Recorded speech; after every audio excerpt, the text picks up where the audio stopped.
शेपूची भाजी म्हटलं की बरेच लोक नाकं मुरडतात, पण आमच्या घरी मात्र ही भाजी खूप आवडीनं खाल्ली जाते. कारण माहिती आहे, मी बनवतेच इतकी भारी हो. चला तुम्हाला रेसिपी सांगते, नक्की करून बघा. तर शेपूची जुडी बाजारातून आणली, स्वच्छ निवडली, धुतली, बारीक चिरून घेतली. या ठिकाणी मुगाची डाळ आणि तांदूळ भिजत घातले होते. सोबतच कढईमध्ये तेल तापल्यानंतर ठेचलेला लसूण, मिरची आणि एक बारीक चिरलेला कांदा हा छान सोनेरी होईपर्यंत परतून घ्यायचा आहे. हा छान परतला की यामध्ये भिजवलेली डाळ आणि तांदूळ घालायचा आहे.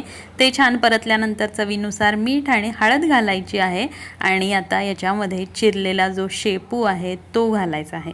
तर या ठिकाणी आता शेपू जो आहे तो छान पाण्यामध्ये तांदूळ, शेपू आणि डाळ सगळं छान शिजून ही भाजी अगदी 15 ते 20 मिनिटात बनवून तयार होते. आणि चवीला तर एकदम भारी लागते. गरमागरम भाकरीसोबत नक्की ट्राय करा.